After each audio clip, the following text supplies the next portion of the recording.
Hi. So this is a continuation of my story and my journey of getting out of chronic pain. So 13 years ago, I found the work of John Sarno. At the time, I was teaching yoga, but still suffering from back pain. I had been suffering from back pain from the time that I was 11, and at this time I was 30. So a long time. And as a child, my mother had taken me to acupuncturists and chiropractors.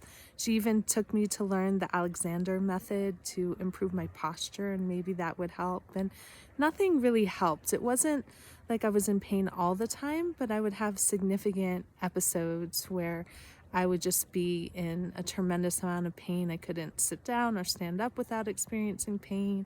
And I just carried this through the majority of my teens and 20s, and even practicing yoga regularly and starting to teach yoga. I couldn't get out of it. And then one day I had this particular episode that came out of nowhere. I was just putting on my pants and bam, I was in spasm. Next thing I knew, I was on the floor. I couldn't move, just so much pain.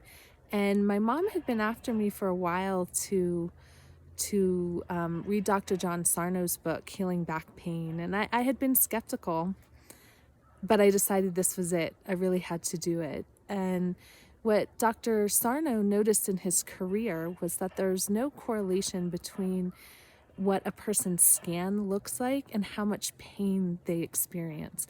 So one person's scan could show like a spine that's like completely degenerated, bulging discs, slip discs, major issues, and they could experience no pain. And then another person could just have one bulging disc and not be able to get out of bed. So he started to make this mind-body connection, and he noticed that one thing that was true of all of the people who were experiencing pain was they weren't very good at processing their emotions, and they really like to bury them.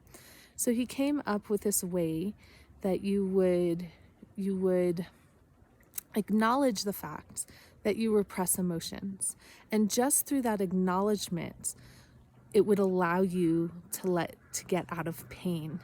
So I figured, why not? And one of the things that's interesting is you didn't even need to know what emotions that you were burying. We store everything in our cells.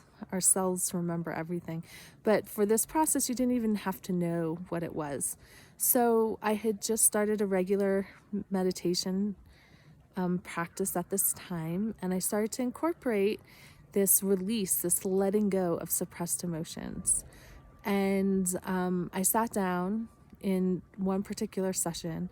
I sat there for a couple of hours, and I had some major revelations, and that really started to shift and change my life significantly as I was letting go of whatever it was, even if I didn't know what it was that I was holding on to. And I got up out of that session completely pain-free. I'd been in pain for about 2 weeks, barely moving, and in that moment, it was over. So stay tuned for the next video.